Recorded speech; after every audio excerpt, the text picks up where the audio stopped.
Hello, podcast listeners. You're going to be hearing the next in our series of questions no Christian can answer. This began as a YouTube series that we did, so what you're hearing now is just the audio from our YouTube video series. Visit our YouTube channel to see the videos, which are visually interested in including the audio that you're about to hear. If not, please enjoy the show.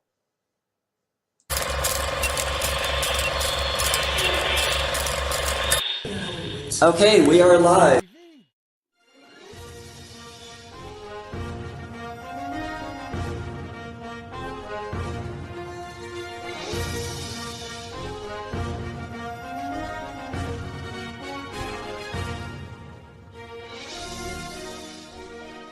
Hi there, and welcome to Mentionables TV.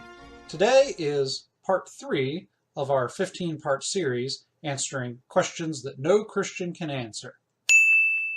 So, the questions come from an atheist channel called Non Sequitur, and they pose 15 questions that Christians aren't supposed to be able to answer.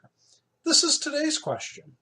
What are your reasons for not being a Hindu, Muslim, Buddhist, or follower of one of the many other non-Christian faiths? Is it because you've devoted enormous time and energy to systematically investigating and debunking all these other religions? If you haven't done this, how can you in all honesty claim that your religion is superior? And if you're only a Christian because you happen to have been born into a Christian family, or you were raised in a culture or society where Christianity is commonplace, what about all the other people who, by a twist of fate, have been raised believing one of the many other religions that God has allowed to proliferate? If you have good reason to believe that something is true, you don't need to exhaustively examine every other possible alternative in order to be confident in the truth of that one thing. Right? You're justified in your acceptance of your belief based on the evidence you have, not just because other alternatives might be possible. See, what's helpful as you determine what is true and what to believe, there's kind of 3 stages, or 4, I guess you could say. There's what is possible, which is virtually anything. Anything that's not a logical contradiction is possible, but what's plausible? I mean, what actually makes sense that it could be the case? But out of the things that are plausible, not everything that could conceivably be the case isn't necessarily the case. So what's most probable to be the case? And so just because there's a lot of possible things doesn't mean they're probable. And so you don't necessarily have to study everything in order to be convinced of the one thing that you believe. See, there's also this case that every belief system kind of falls into broad categories, things like theism or pantheism or deism or materialism, right? These just broad categories that share some very basic fundamental ideas. Like pantheism shares the idea that God is the universe is God. There is no difference. I mean, so whenever you look at a chair, a tree, a building, a cloud, those are all we are all part of God. That's what pantheism would teach. Well, if you have good reason to believe that the God and the universe can't be one and the same, well, then any view that holds to that idea can't be true. So rather than having to go through and do a broad, deep investigative study of a bunch of pantheistic religions to see if one of them might be true, if pantheism itself is eliminated, everything in that category isn't going to be true. And so it's okay to not have to do a deep investigative study of every single religion out there. I mean, we wouldn't use this in other areas of life. I mean, are you married? Right? Do you have a spouse? Are you interested in having a spouse? Right, well, there's 4 billion other people on the face of the planet that could potentially be your spouse. Do you have to go investigate every single one of them in order to know this one person is right for you? No, we wouldn't think that way. Right? I mean, do you drive a car? How do you know which car is going to be right for your needs and your situation? Did you go test drive every other car on the planet? No. Right? You took the evidence you had with what was in front of you, made the conclusion based on rational, logical, figuring, or maybe just whatever you could afford. But the point is, you don't have to test every possible alternative to come to a conclusion about a single idea. Now, regarding this idea of other people who are raised to believe other religions, well, like anyone else, they have their cultural and personal biases. We all have them. Right? And so they filter their worldview through that cultural and personal bias. Just as I'm sure I have mine, and there's things that I firmly believe that I'm probably wrong on, because I'm filtering it through a view of the world that is maybe a little skewed. Right? It's that idea that when you look through water, right, the stick looks bent, but it's not really, even though it distorts it. Our world, our view, our biases can distort our view of things. And so, just like there's probably things I perceive wrongly, right? We all make such mistakes. So if we all have these biases, why should I believe that their biases are leading them wrong, but mine are okay? Well, I do all that I can, like anyone does. All you can do is all you can do, and you do everything you can to eliminate your biases and try to follow the evidence and the reason and rationality as best as you can to come to the right conclusion. And that's all you can do. That's all any of us can do, is try to do your best to eliminate your biases, to see the world as it really is, and then you are reasonably justified to accept that something is true if you've done your due diligence and you've come to a conclusion and you've said, this is where the arguments and evidence lead. You're okay. But what about these other people? What about them? Deal with what's in front of you. And if you don't have reason to doubt, if you don't have reason, just the existence of other ideas are not reasons to doubt yours. And so you don't have to exhaustively study every other religion in the world to know that Christianity is true. Just do your best that you can to eliminate your bias and examine the evidence that you have. And if it leads you to believe that Christ is indeed the Son of God risen from the dead, then accept that. So I'm wearing my glasses today so I can at least look smart like Marc, even if I don't sound smart like him. Well, this question is really two questions wrapped into one. And first, we can really approach this first question in regards to all the various religions in a couple of ways, and neither involve a full extensive investigation of every possibility. We could look at various religions and discredit them based on the evidence for their claims and or lack of congruence with reality. This would not require a full investigation, but does require significant time. We could also systematically look at religions and their claims for salvation and or enlightenment and rule out which ones offer the best opportunity for this. This would be a reasonable starting place. What I'm talking about here is many religions indicate that good works and behavior in this life are the best indicators for success in the afterlife. Christianity, on the other hand, does not lend itself on a salvation claim that is based on the individual. Instead, the salvation is based on an act of God, an act of mercy that must be accepted in the sacrifice of Jesus Christ. However, good works still play an important role in the individual Christian walk. So many of the religions that are foundational on good works would fall under kind of a safety net or umbrella, if you will, from Christianity, should they turn out to be true and Christianity turn out to be false. Now, I'm not dictating this as a good reason to make a decision for Christianity, but using Pascal's wager to compare various religions and their risk-reward scenarios is an interesting way to rule out some that might not be worth taking the time to investigate. On to question 2. Where you're born does not dictate truth. The statistical likelihood of a given religion in a region does not negate the possibility of a religion having an exclusive claim to truth. The variance of religions by region at best offers some support for a cultural evolutionary theory of religious development. It does not explain, however, the distribution, particularly of Christianity. Christianity is spread to more areas and regions than other religions. You can very easily look up distribution maps online, and you'll find that Christianity has a very widespread reach compared to a very localized reach of many of these other religions. So it doesn't offer any explanation for why we would see that variance, particularly with Christianity in particular.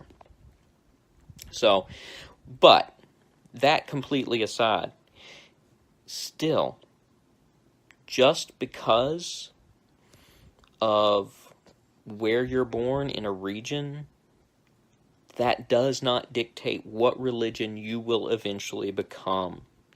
It may have some influence on what you are exposed to, but it does not negate truth, and it does not dictate what you will eventually decide is truth for yourself.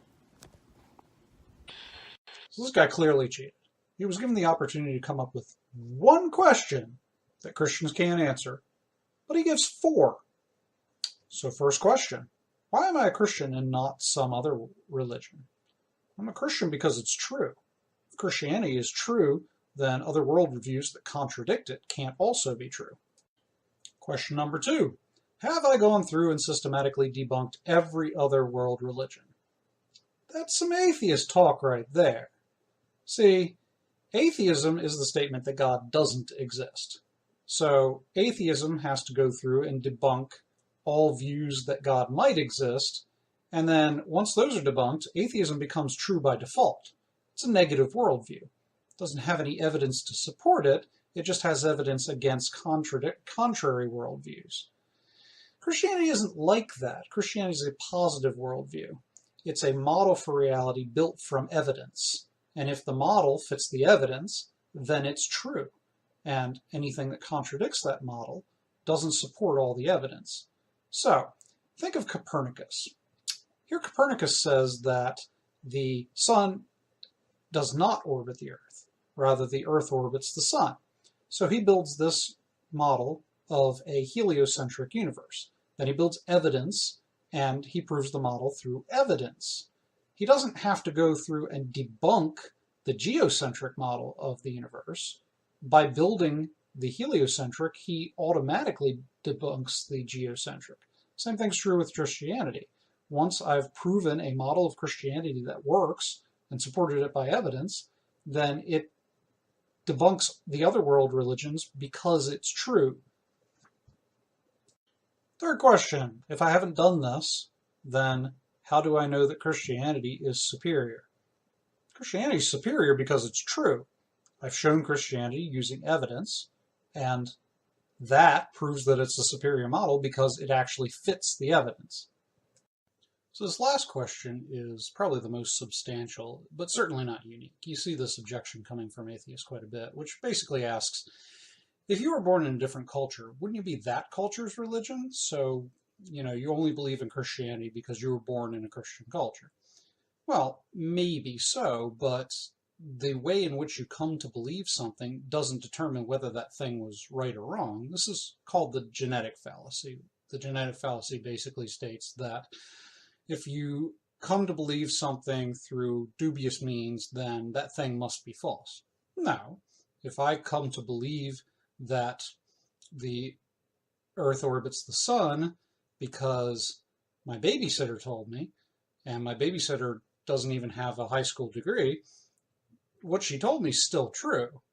So coming to believe something through a dubious means doesn't make that thing false. The other thing I like to note when I see this question is that statistically, it doesn't hold up that well because the world is 30% Christian, which is huge. That means that 1 in 3 people are going to be a Christian. And Christianity is present in every populated continent. So even in, say, a heavily Muslim or Hindu culture, there's always going to be a subculture of Christians. And so statistically, you're more likely to be a Christian than any other religion. Also, studies show that a child's religiosity, that is, what they were taught when they're a child, is a poor predictor of their religiosity as an adult. So it's not certain or determined by science that what a child is taught is going to be what they embrace as an adult. So possibly the most substantial element of this particular question is the objection of, well, if God wants everybody to believe in him, then how come there's so many other religions in the world that dominate certain cultures or continents and so forth? Well, I mean, of the objections present, this is probably the one that is the most challenging, but I once again have to point out that Christianity has swept across the world and that 1 in 3 people are definitely going to be a Christian. So this idea that God has not revealed himself to the world is patently untrue because every country and every culture has a subset of Christianity. So Christianity has been remarkably successful. But also, you can take this idea that every culture across history has had this idea of a God above gods, this ultimate ideal. So, for instance, the American Indians would have called it the Great Spirit. Didn't know much about it, but they knew it was there. Or in Greek or other pagan cultures where they thought a lot of gods, they had this idea of a God above gods. The Greek philosophers would have called it the good. So this ties back to this idea that there's sort of a natural revelation of God that people can know and believe, and that every culture has always had this. And again, I point to the statistics that, well, okay, so in psychology, they've come to recognize that almost from birth, a child has this sense of design and purpose to the world around them. This is why a child will ask, well, why does the sun shine? Or why is the sky blue? Or they're not asking how it comes to be. You know, they're not asking the mechanics behind the sun. They're asking what's the purpose behind the sun. And when they see a bunny rabbit hop, they ask, well, why does it hop? They assume there's some kind of purpose there. But also, practically from birth, children have this idea of unseen agents that act in the world around them. So they assume that things happen for a purpose and that there's some kind of intelligence driving things. So God has built into our psyche this fundamental concept of God. It's not as if he hasn't revealed himself to the world. So this is what I see as the undermining of this particular question, is that the idea of God is fundamental to human nature, and that that cultures seek God out. So why am I a Christian? Because it's true, and that's held up through nature in addition to revelation. This question from Lloyd Cedars is just really a rehashing of the failed work of John Loftus and his long debunked outsider test for faith. Under his question is the assumption that we should use the same standard against our own beliefs that we use against others, which sounds great on the surface, but it's actually the way he phrases it and the way he argues for it, it's just nonsense on stilts. Here's why. A large part of the reason why we as Christians object to other views, or really anyone objects to any views, is not just alternative religious ones, is precisely because we have stronger than normal epistemic convictions about certain beliefs that we do hold to. If someone comes to me and tells me that there are humans living on the face of the sun, I don't need to investigate the claim with the same kind of scrutiny as I would if someone claimed that there were people living out in the woods behind my house. Not only are there limiting factors like time, money, accessibility, severity of impact for me trying to go to the sun that control what claims I do and do not investigate, but I also hold certain beliefs as true that make contrary claims to be highly implausible. like my views on the temperature of the face of the sun and the nature of the human body, to not be able to withstand such heat. So I have reasonable and warranted evidence and consistent beliefs concerning the existence of God as an omnimax, triune, necessarily existing foundation of being, morality, and rationality. This means that categorically, most other claims are guilty and would need to be proven to be innocent. It's because of my beliefs that the polytheism of Hinduism, the mutability and capriciousness of Allah with Islam, and the escapism of Buddhism are all not only unappealing to me, but actually positively implausible and contrary to what I think are the best evidence explanations available to us. I simply don't need to look into every claim of every religion to categorically rule them out. In fact, if the atheist wants to protest to this, they should consider why they are atheistic and non-religious. Have they looked into every claim of every religion? No. They've fallen back on their own worldview as a positive framework by which they have categorically rejected all religious and supernatural claims. And I don't really fault them for this. If I want to convince an atheist, I need to show that their worldview presuppositions and their understanding of the Christian beliefs are weak, invalid, unwarranted, and or false. But I don't need to fault them for not looking into every single denominational difference or religious claim before rejecting any of them. So, how can I say mine is superior? Because mine has the weight of the evidence, reason, plausibility, and the only transcendental necessity grounding the most fundamental realities of creation. If you disagree with me, then feel free to engage and try to convince me of a better alternative. Now, the questioner then continues on with the common genetic fallacy of atheists these days. If you were raised in a Christian home or society, then you should doubt if your belief is valid and not just a twist of faith or an accident of geography. This is invalid as really an objection for numerous reasons. First, as I said, it's the genetic fallacy. This fallacy is where one tries to invalidate a claim by calling into question how or why someone came to believe it. Imagine that someone came to believe that the Earth orbited the sun because they read it in a comic book. Is that the most reliable way to come to knowledge of the cosmos? Of course not. But does that make the belief false? Again, of course not. So even if someone comes to believe in Christianity because they were raised to believe it or were in a broadly Christian society, so what? That also probably is why they have certain beliefs about arithmetic and heliocentrism, for example. Most people haven't done the research themselves and are just believing what they're educated or raised to believe on a whole host of things. In fact, this scalpel would cut back towards the atheist just as deep, if not deeper. With very few exceptions, atheists and seculars are largely Caucasian, male, middle to upper class, modern Westerners. They're extremely culturally, generationally, and geographically bound.